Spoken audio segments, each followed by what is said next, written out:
So today we're gonna talk about some Stoicism things and or some posts on the Stoicism subreddit. And I do think that we're also gonna go through something else. I don't believe that it is gonna be the only thing that we are gonna talk about. But well, let's see. Found this in PewDiePie's video. And I think that I've also seen this video, but I don't know what it is all about. Now, I've just obviously forgotten about it.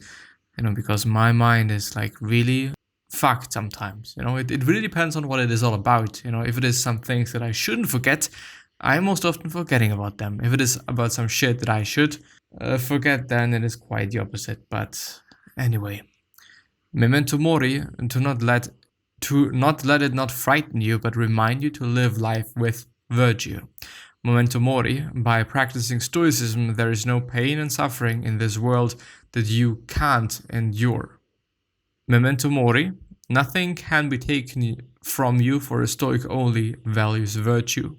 Memento mori, any suffering and pain will be an opportunity for you to display and practice your virtue. And the next one, memento mori, by living life to the fullest, you're also ready to let go at any moment, to not meet death with fear or anger, but rather welcoming because some things you just can't control. And the last one is memento mori, remember death. And yes, I do think it is a great reminder to not forget about death, because it is there, it's just, we can't neglect that. We can't not see that quite, that there is going to be death. No matter what, there is going to be death. But yeah, we shouldn't also be overwhelmed by it. We shouldn't also be, mad about that or angry about that death is gonna come. It is just gonna come. And I totally also believe that living a life to the fullest, which doesn't necessarily mean, and it is always like a dangerous thing to say, at least in my point of view, and I've been talking about it just really, really often. It doesn't mean, okay, let's drink just every single night. Let's just eat whatever the fuck you want to eat. Let's just whatever. This is not what it means, at least at my point of view, because there's obviously downsides to that. Of course, there's upsides, but there's downsides to that as well. But I think that you should be living your life in the sense of memento mori, that you that you just see things as they are, that you're not making them worse as they are. You can, I think, make them better. Making them better is just not that of a bad thing, but making things worse, no, don't do that. And we often do that. We often suffer more in imagination than in reality, just because we think that things are worse than they really are, or we are making them worse by thinking about them in a very certain way.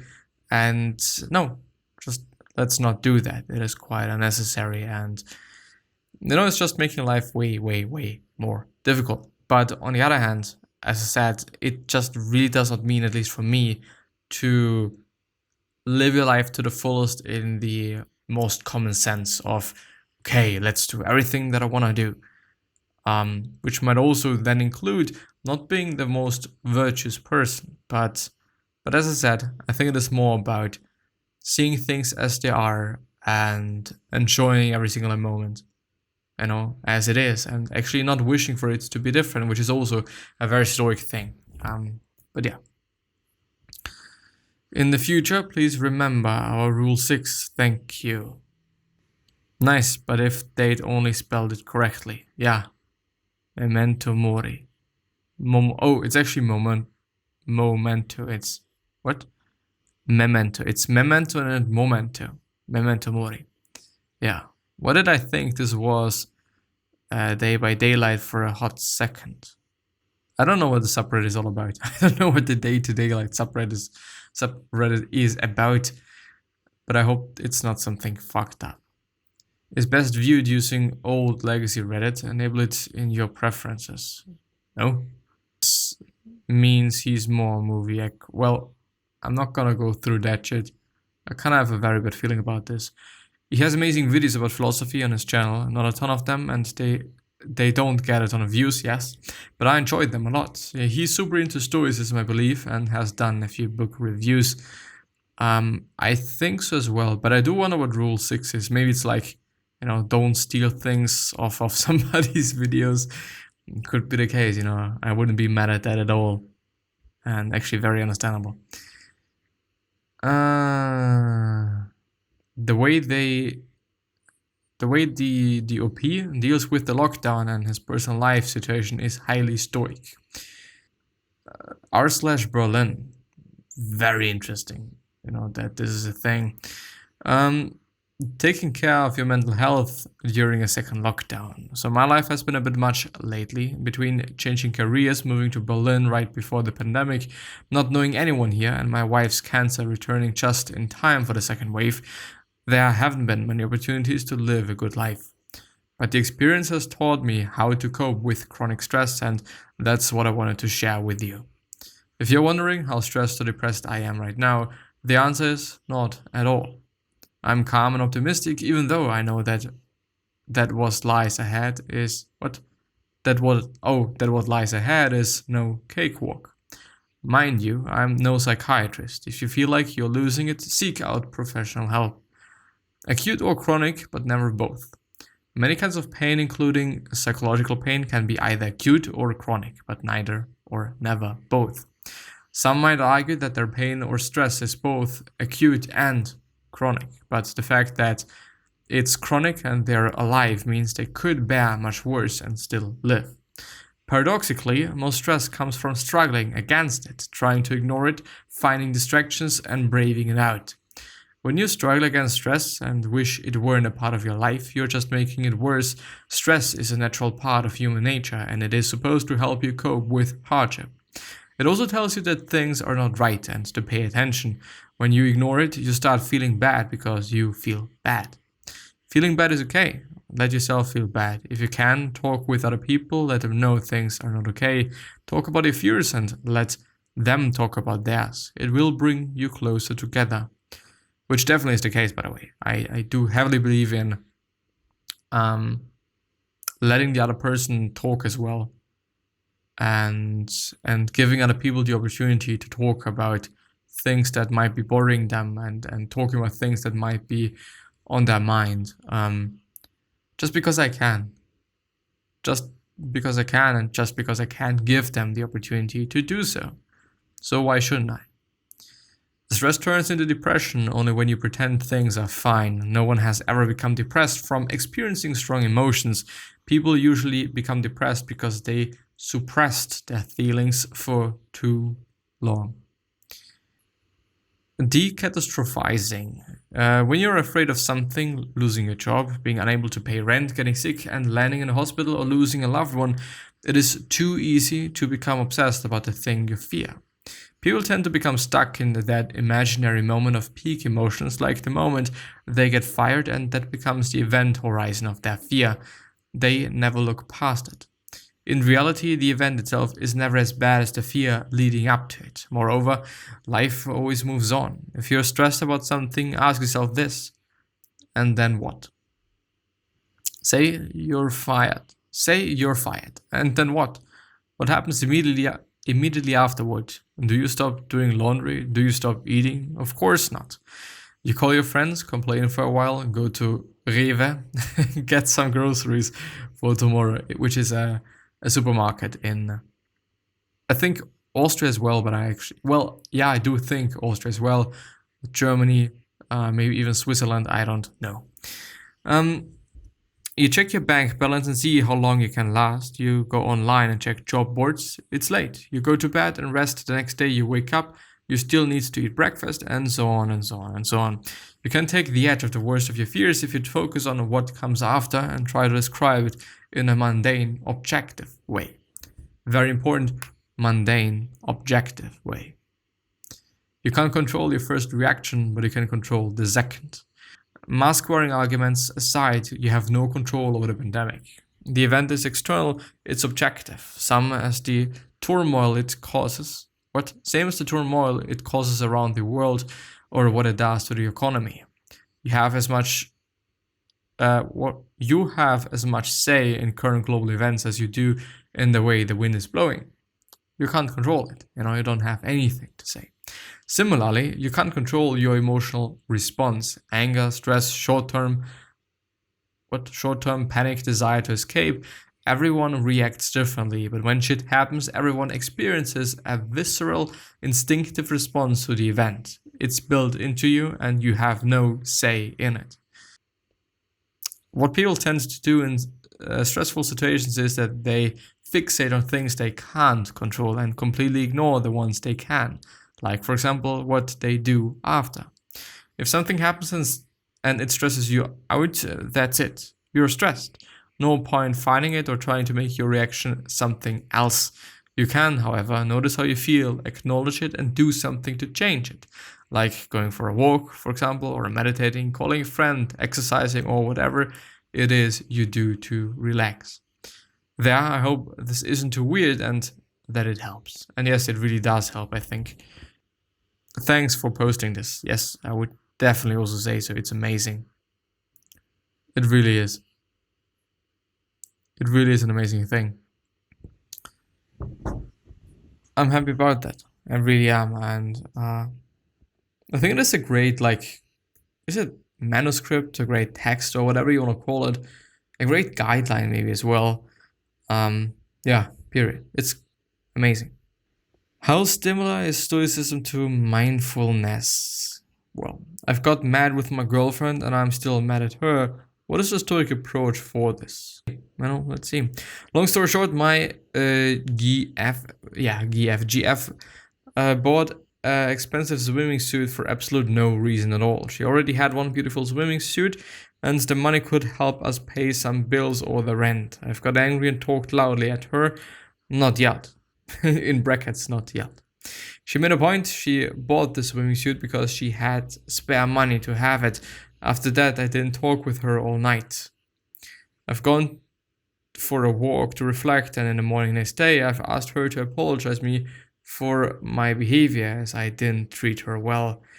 But I'm still mad because everything I buy, she throws in my face saying that we could use the money to do something else. I want to stop bitching about this and move forward, but I can't. PS1, always when try to walk with her, she interrupts me and says that I'm wrong. I don't know if I'm right now, but mostly I say sorry to her. I don't want to be right, I just want to move forward and be better, and be a better me. And the second PS, sorry if my English is not great. Why does everybody apologize? It is fine if your English isn't great. The Stoic approach is you can't control people's actions, you can only influence them. What you can control is your actions. I'm not telling you to do that, but I think a Stoic approach to your situation would be to take action and quit her even if it's hard. It looks like she wants to manipulate you and control you. Be careful. Thank you very much. I've talked to her again and she gave me some arguments. Some of them I've agreed and said sorry. Now I'm reflecting to our entire relationship, which I think is a good idea. In terms of relationships, I do want to say and do have to say that sometimes, we are making decisions based on moments, In one moment you feel like, wow, it's the most amazing relationship I've ever been in. And in the next moment, eventually, you feel like, well, this is actually a pretty fucked up relationship. I don't really like it.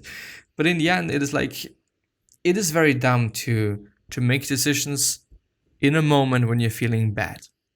But it is also dumb to some degree when you're making decisions in a moment where you're extremely happy. So decisions are best made when being in a position or in a moment or just emotional state of being quite neutral. Are we ever quite neutral?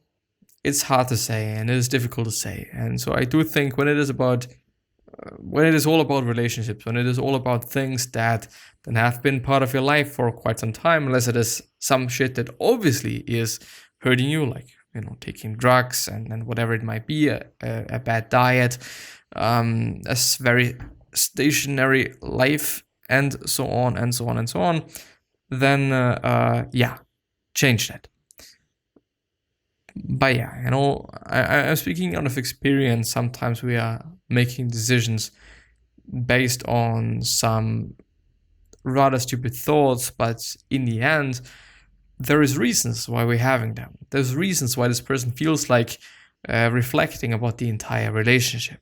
because there are things that are going on. There is some behavior of the other person, of oneself, that might not be amazing, and there's a lot of trouble, and there's a lot of bitching around and whatnot. So this is always also something to keep in mind after you've made a decision. Maybe the decision of, okay, let's separate, and then you feel like, wow, the relationship has been pretty amazing, because we tend to not see the bad sides. But if we remind ourselves of the bad sides, like, okay, there was this argument and that argument and this whatnot and that whatnot, then, possibilities are quite high that we're feeling quite okay with the decision that we made, and feel like, wow, there has always been a reason for why I did that. So please keep that in mind, just because I don't and didn't do. Book recommendations, Amor Fati and dating. Very interesting thoughts today. Let's see. Amor Fati meaning love faith. Dating can sometimes feel like a waste of time when things don't pan out to the next phase. When things do not pan out to the next phase, so relationship or marriage. However, from a recent experience, I'm starting to appreciate the misses as much as the wins, thanks in part to some Stoic thinking. I wanted to share in case it would encourage other young men. Recently, I had been going on several dates with someone who I truly enjoyed being around. However, after the 8th date, a big number for me since I rarely want to go on a second, we both figured that taking the next step, into a relationship wasn't wise. Our senses of humor didn't match. In brackets, just a side note quite. At the tail end of our last phone convo, something she said struck me. Even though this didn't work out, I know something good will come of this. I agreed with her and explained the concept of amor fati, to love fate, or faith, whatever. That whatever happens because fuel for the fire of your life. I love this concept, especially because it ties into a biblical verse. I'm Christian.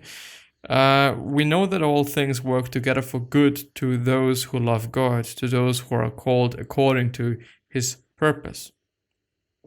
The core concept has given me plenty of peace the past few days, and I hope it can for you too. Nothing is a waste of time if you don't let it be. It's quite the case. It is a very, very, very difficult to use concept, though. It really involves a lot of practicing, I would say, and thinking and reflecting and whatnot, because yes, love your faith, love every single second, no matter how bad it is. Just do that. Yeah, great advice. Thanks, motherfucker. It is very difficult. It's very difficult to see the bad or the good, or to see a reason why you shouldn't be hating this bad moment that you are in, and a reason for why you should actually wish for it not to be different, which is also included into amor fati. Just not wishing for it to be different, but really accepting and loving your faith or fate, as it is. It is difficult, and but if you really think about it, it is amazing. If you really, really do truly think about it, it is an amazing concept, because if you really truly think that whatever position you are in is amazing and you just don't want it to be different, guess what? You're never ever gonna be unhappy. You're never ever gonna be in a sad position. You're never gonna have sad emotions. Nothing. Just because you love every moment, no matter what it is. It's difficult. It's also difficult for me to explain, but yeah. Nothing is a waste of time if you don't let it be. That's a great piece of wisdom right there. I would say so as well. It really struck me. Me trying to argue that the quote isn't a piece of wisdom would be a waste of time, or wouldn't. Only if you let it be one. Fuck, man. If we are actively present in our day-to-day life, as opposed to dwelling in fantasy futures and or necrotic nostalgia, or every experience adds Our every experience adds to the complex tapestry of our existence. Your objective assessment and unemotionalized evaluation of a progressing relationship is inspiring. Deceiving ourselves about the long-term viability of a relationship or career prospect, etc., poisons our future. When we live in denial about what is going on around us, our present becomes hollow and fake. The present is the only place in which we are able to exhibit and improve our wisdom, courage, justice, and moderation. Our culture feeds us a steady stream of fantasy delusion about how our lives should play out. The perfect romance is effortless. If it isn't love at first sight, it is not real. All it is a load of toxic propaganda. Satisfying life requires effort and attention. Risk is an inherent aspect of life. Stoicism encourages us to remain unperturbed if life ever happens to unfold contrary to the cultural narrative. Our relationships did not unfold like a Disney story. It was not going to. You exhibited good judgment, wisdom, and not trying to hang on to something that was never going to be good. You showed justice by not saying her sense of humor was lacking. You showed courage in sharing and temperance by not sharing too much. Congratulations and thanks. I would also say so. It's an amazing text, it's an amazing story, and this person really dealt well with the whole situation, I would say. I've been in a situation where I have not found joy in dating for the past 4 years, since the passing of my fiance. As I have really just started in Stoicism, I have not come across this amor fati yet, and I think I'll have to look at it differently now. Hey, we're not all men on this sub, but I agree, this is a perfect example of amor fati, yeah. Something that I do also really often want and have to point out. I try to focus on experience rather than my preferred outcome. No matter how a date or anything else goes, there is something I'll learn and will take with me for the rest of my life. That's pretty awesome, if you think about it. Yes, you don't need to care in a hopeless way. Christianity is quite like Stoicism, except the compassion part. Have compassion for yourself and others. Just grow, don't growth. It's healthy and wise. Thanks for the peaceful advice. It's rhyming. Cloud Atlas is all about amor fati. I do wonder what this is. And then there's going to be the story and the video. It's actually fairly Cloud Atlas. It's a movie, apparently. It's an epic science fiction film written and directed by the Wachowskis and Tom Tykwer. And it is 2 hours and 52 minutes long. Rating is not that amazing, but box office $130.5 million US dollars. Awards: German Film Award for Best Production, and so on. Cloud Atlas. It's a 2012 movie. I've never heard of it actually. Featuring Tom Hanks, Halle Berry, Hugo Weaving, and Jim Sturgis. Or Sturgis, whatever. Yeah, I'm not going to read the critique because I've actually also said that it wasn't rated that amazing. I've always having a problem with just seeing what a movie turned out to be in terms of, okay, if it is a good according to other people or some quote-unquote objective writers and journalists and whatnot, but it's never a good idea. You know, we are getting really a predisposition, which is not amazing. Anyway, I think that I'm going to end the episode there. So I wish you the best health, of happiness, and also success. And also hope that you're going to remind yourself and you're going to be remembered, which basically means your legacy, basically means just being a nice person and then being remembered as a nice person, which is a pretty fucking amazing thing. 3 other questions that I have for you are: why are you here? What are you trying to change? And what is bothering you the most? These 3 questions hopefully going to show you your purpose and maybe even business idea, which is fucking nice.